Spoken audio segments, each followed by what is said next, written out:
É errado sentir medo? A transformação começa aqui. Começa em você. Se inscreva no canal. Não, não é errado sentir medo e é impossível não sentir. Então entenda, você vê que eu perguntei para eles se eles estão numa fase que eles sentem mais medo ou menos medo. Não foi para medir se vocês são mais corajosos hoje ou menos corajosos. Se vocês estão sentindo menos medo, pode ser que vocês tenham crescido, amadurecido, desenvolvido confiança, segurança, repertório, uma série de coisas, mas pode ser também que vocês não estejam fazendo coisas novas e grandes o suficiente. Porque o medo só aparece quando você está fazendo algo novo ou diferente, geralmente pela primeira vez. Ele não aparece quando você já está fazendo algo que você já faz há muito tempo. Ninguém tem medo de respirar. Agora, se você estiver em um lugar onde você sabe que tinha um veneno, que tinha fumaça, aquele lugar estiver diferente ou estiver novo, você vai ficar com medo. Tá? Então, não é errado ou feio sentir medo. E o medo ele não tem o poder de paralisar ninguém. Diferente do que as pessoas pensam, o medo é uma percepção que você tem de alguma coisa. A paralisia é uma decisão que você toma, só que você toma inconscientemente. E por que a gente decide parar? Porque a gente entendeu as coisas de um jeito errado. Então, uma das nossas premissas do medo é: o medo é um equívoco e acreditar nele é uma tolice. Toda vez que você estiver simplesmente parando, dizendo eu só não faço porque eu estou com medo, você está acreditando em um equívoco. Acaba virando uma justificativa que a gente encontra para não fazer aquilo que a gente sabe que se fizer, talvez vai ter que arcar com alguma coisa, com alguma decisão, com alguma mudança, e a gente não quer ter essa responsabilidade. Então anotem aí, o medo é um equívoco. Toda vez que você estiver sentindo medo, pode anotar: eu estou equivocado. Medo tem alguma relação com crença limitante? Tem uma relação com o seu histórico. Toda crença ela é limitante. A gente não acaba com as crenças limitantes. A gente troca uma crença pela outra. A gente não tem como ficar sem crença limitante. Toda crença limita. Tem gente que acha que se casar vai ficar limitado. Tem gente que acha que se ficar solteiro vai ficar limitado. Eu tenho medo de gastar dinheiro e me faltar. Que seria uma crença meio associada à escassez? Você vai ter um padrão de escassez e quando você fica pensando vai faltar, vai faltar, vai faltar, você acredita em algo que está errado. Só que tem um padrão aí. O padrão do abundante, ele sabe que tem, sabe que vai acabar, mas ele sabe que tem mais. O escasso sabe que tem, sabe que vai acabar, ele não acha que não vai acabar, ele sabe que vai acabar, só que ele tem medo de ficar sem. Os dois, na primeira camada, eles sabem que tem. Você dá 3 bananas para um, você dá 3 bananas para o outro. O abundante vai desfrutar daquela banana, o escasso ele vai guardar e comer com culpa. Os dois sabem que tem. Quantas bananas você tem? 3. E o outro, quantas bananas você tem? 3. Você pergunta para o escasso, vai acabar? Ele fala, vai. E ele tá certo. Você pergunta para o abundante, vai acabar? Ele fala, vai. Só que o escasso acha que quando acabar ele vai ficar sem. O abundante sabe que quando acabar tem mais. Ou ali, ou em outro lugar, ou de outra coisa. Então, quando ele fica com medo de ficar sem, ele está acreditando em uma mentira, uma meia-verdade ou uma ex-verdade. O que é uma mentira? Alguém falou que não tem mais banana no mundo. Isso é uma mentira. Uma ex-verdade. Alguém falou que um dia foi no supermercado e não tinha banana naquele lugar. Aquilo naquele dia era verdade, mas hoje não é mais verdade. Então é uma ex-verdade. Perceba que toda vez que a gente sente medo, a gente acredita no que as pessoas que a gente ama ou que nos amam, as pessoas que nos amam falam.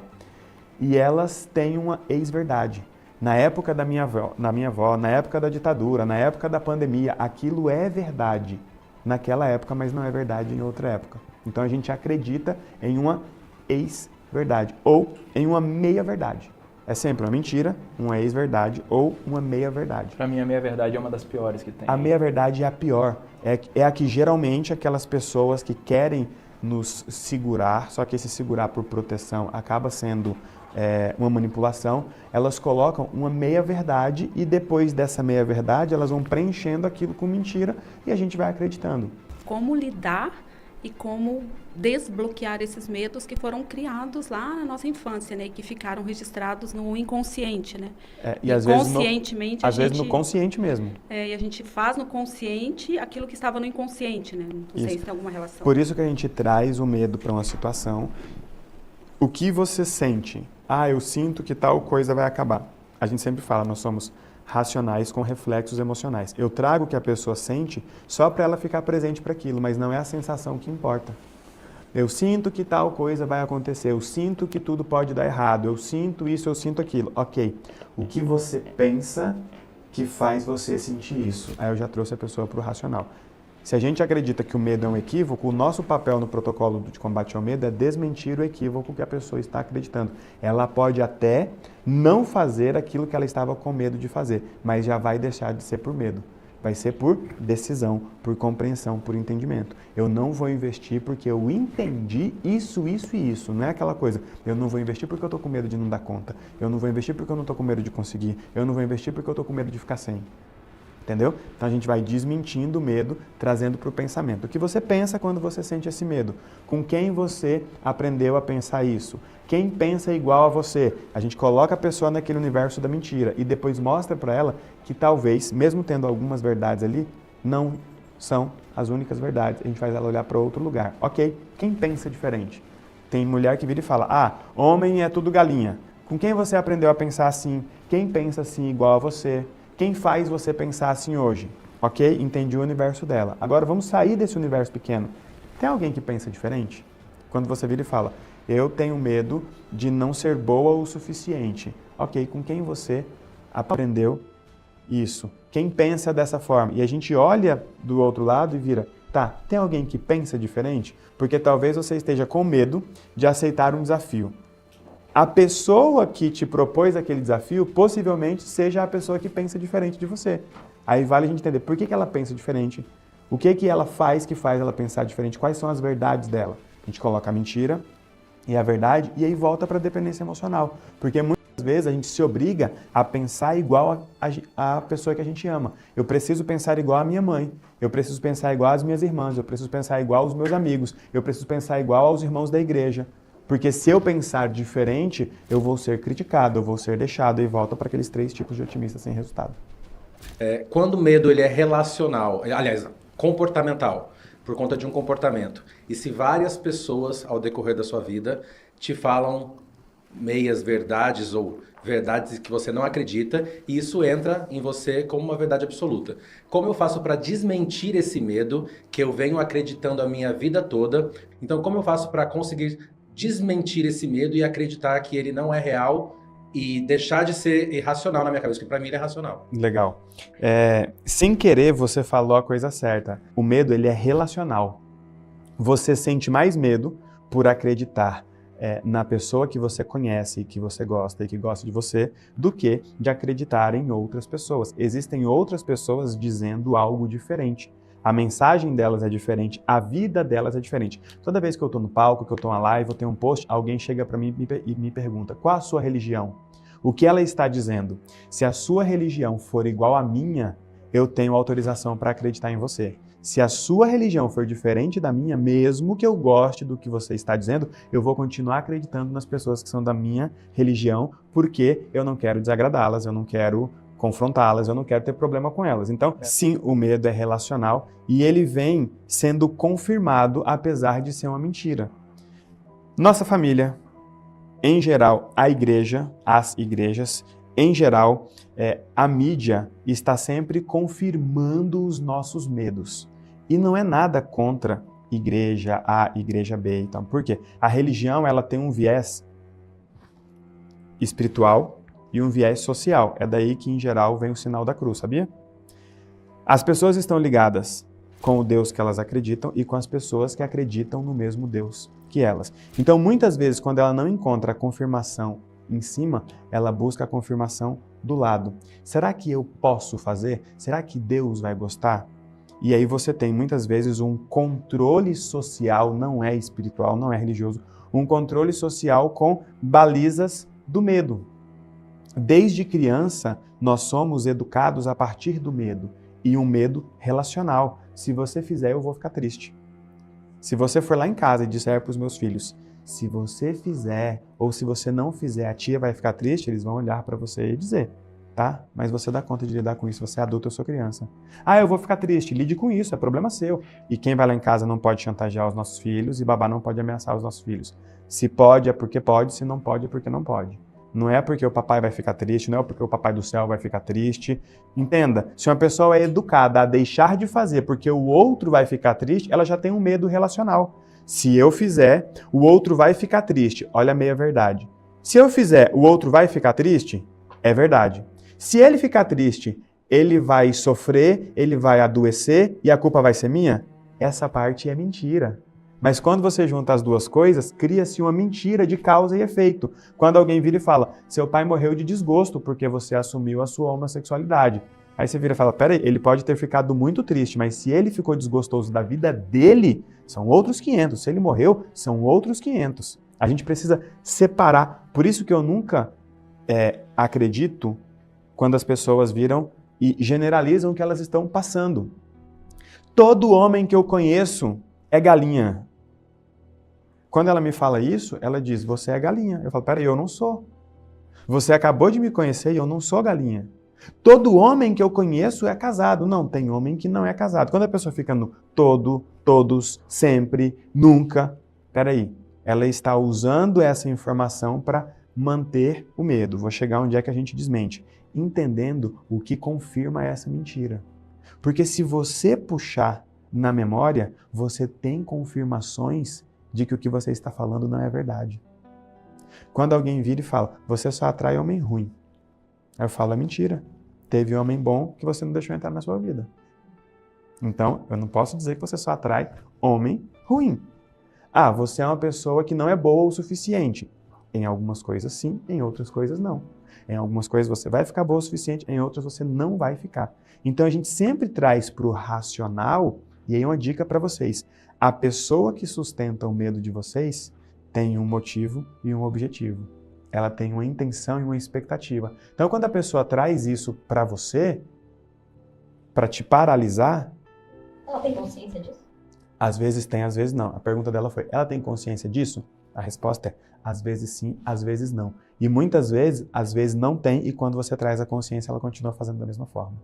Eu tinha medo de não ser boa o suficiente, profissionalmente falando. Uhum. Isso seria um medo, realmente? Ou estaria ali uma questão de alguma rejeição misturada com medo? Legal. O medo, ele nunca anda sozinho, tá? É legal a gente já trazer as premissas. Se você passar na frente de uma obra, você é uma mulher bonita, quantos anos você tem? 36. Casada ou solteira? Namoro. Namoro. Você passou na frente da obra e o peão vira pra você e grita, aô, lá em casa. Será que você vai ser boa o suficiente pra ele? Acredito que sim. Então por que você disse que você não é boa o suficiente?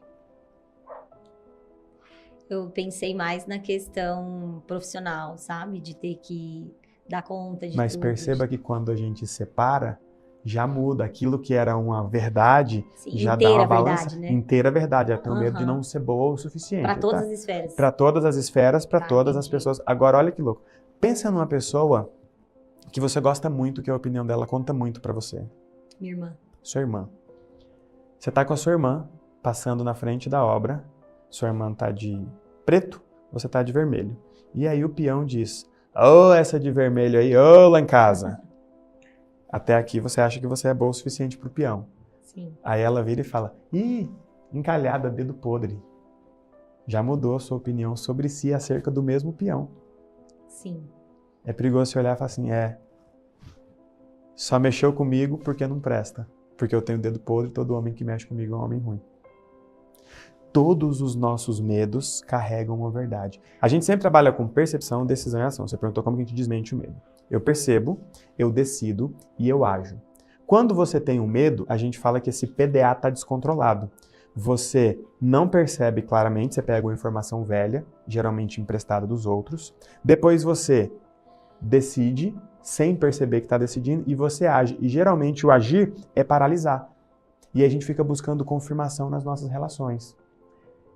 E o medo é parente da culpa.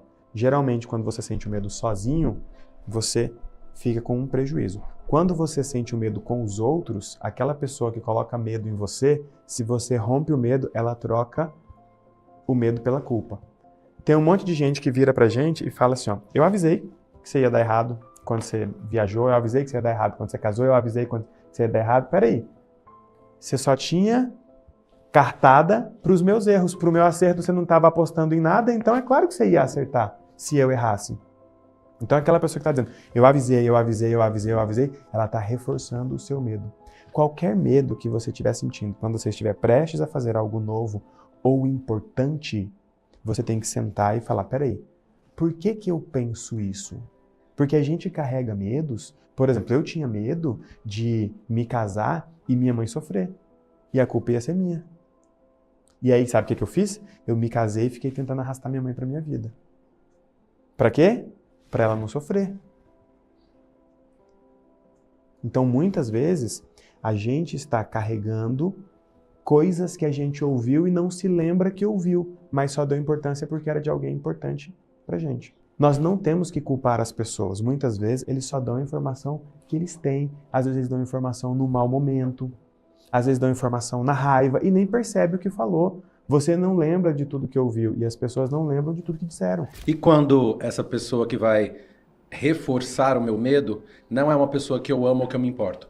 Eu tenho medo de ficar sozinho, de ser uma pessoa sozinha, porque eu me sinto uma pessoa sozinha e eu sempre ouço que eu sou uma pessoa sozinha, do mesmo jeito que mulheres ouvem, essa menina é pra casar ou pra namorar, esse cara é pra casar ou pra namorar. Eu sou um cara gay e eu sempre... Mas você ouve que você é pra casar? Eu ouço que eu não sou pra casar.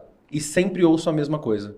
Porque eu acho que eu externo uma coisa que ou eu não sou, é medo, coisa do tipo. E você ouve isso de gays também? De gays, de héteros. De gays que se interessariam por você? Uhum. Tipo, eu gostei de você, mas você não é pra casar. É o que mais acontece. Mas essa pessoa tá buscando alguém pra casar? Você tem coragem de se casar com um gay e ser um exemplo de casamento melhor do que os seus pais? Hoje não. Hoje não. Não. E olha que louco, olha a pergunta que eu fiz. Você tem coragem de se casar e ter um casamento magnífico, memorável com outro homem e ter um casamento melhor do que os seus pais? E você, no fundo, deveria desejar justamente isso, já que eles não te protegeram o suficiente, etc e tal. Mas aí eles se envergonham e se você for feliz, você vai acabar com essa vergonha deles. Entende? Eles não vão ter um motivo para justificar o afastamento, justificar as falhas e os erros. Então, no fundo, a sua falta de sucesso na vida amorosa é para preservar a sua relação com seus pais, por incrível que pareça. Uma pessoa criada em uma família, em um ambiente, sente um medo. Uma pessoa criada em outra família, em outro ambiente, não sente esse medo. Uma pessoa criada em uma família de um jeito, sente um medo. Uma pessoa criada na mesma família de outro jeito, não sente esse medo. Tem filho que tem medo do pai morrer e o irmão não tem esse medo. Então, nós precisamos olhar para isso. E quando você olha para esses lugares, você descobre quais medos você carrega, por que você carrega e quem colocou e quem mantém esses medos ali. Eu vou te falar, se você resolver isso, você se casa com um homem ou com uma mulher, para ser tão feliz quanto você quiser. Eu te conheço no seu íntimo e posso te prometer nos seus olhos que isso é extremamente possível. Agora tem um ponto importantíssimo aqui. Histórias são fatos registrados com percepções emocionais. Quando a gente coloca emoção diante de um fato que a gente conheceu ou viveu, o nosso registro deixa de ser o registro do fato. Então, a gente precisa entender o que está acontecendo na vida das pessoas que nos ensinaram a viver, as pessoas que nos ensinaram sobre dinheiro. Elas tinham? Elas foram felizes com o dinheiro que elas tiveram? O dinheiro veio fácil? O dinheiro ficou na mão delas? As pessoas que nos ensinaram sobre relacionamento, elas eram felizes? Elas tiveram um relacionamento? Coitada das meninas que vivem próximo das mães solo. Porque não existe mãe solo, existe mãe sem homem acompanhada de outras mulheres. E muitas vezes essas mulheres são crianças. Ela não coloca um homem para cuidar daquela criança ou dela e da criança, mas ela coloca outra criancinha para cuidar daquela criança. Então não tá solo, pô. Se você é solo, que seja solo mesmo, porque senão você chama uma menina para brincar de casinha, ela se torna mãe aos 5, aos 7, aos 10, quando chega a 20, 25, ela tem pavor de filho. Ela vira e fala, não, filho dá trabalho demais. Eu já cuidei do filho da minha tia e da minha tia quando minha tia estava mal. Se tornou mãe de um monte de gente. Então, todos os nossos medos, especialmente os que aparecem em momentos importantes da nossa vida, eles precisam ser desmentidos. A mulher ficou ouvindo que o tio dela traiu a tia dela só porque ele ganhou dinheiro. Que fulana foi traída porque o cara ganhou dinheiro e foi para esbórnia. Aí ela começa uma carreira hoje, o marido dela começa a ganhar dinheiro. Quando ele pensa em comprar um carro novo, sabe o que ela faz? Não precisa disso. Quando eles estão prosperando, ela bloqueia. Por quê? Na cabeça dela, ela acredita que se ele ganhar dinheiro, ele vai trair ela. Aí vamos falar das pré-quedas, ele compra o carro e ela bate. Ela bate o carro por quê? Eu não vou deixar sobrar dinheiro para você. Se sobrar dinheiro para você, você vai gastar com rapariga. Igual meu avô, igual não sei quem, igual não sei quem, igual não sei quem. Então os nossos medos, o Lampião colocou muito bem, eles são relacionais. São de informações que a gente teve acesso e a gente teve acesso às pessoas que a gente ama. Então no protocolo de combate ao medo, você vai trabalhar medo simples, medo de dirigir, medo de falar para a câmera, medo de empreender, medo de vender, medo de cobrar mais caro. Só da pessoa eliminar, por exemplo, o medo de cobrar mais caro, já valeu o investimento dela. Por quê? Porque ela vai cobrar mais caro e geralmente as pessoas estão dispostas a pagar. Então, se você não preencher essa ficha, preencha. Eu quero que você tenha em mente aí os seus 3 principais medos. E quais são os principais? Os que estão impactando a sua vida hoje.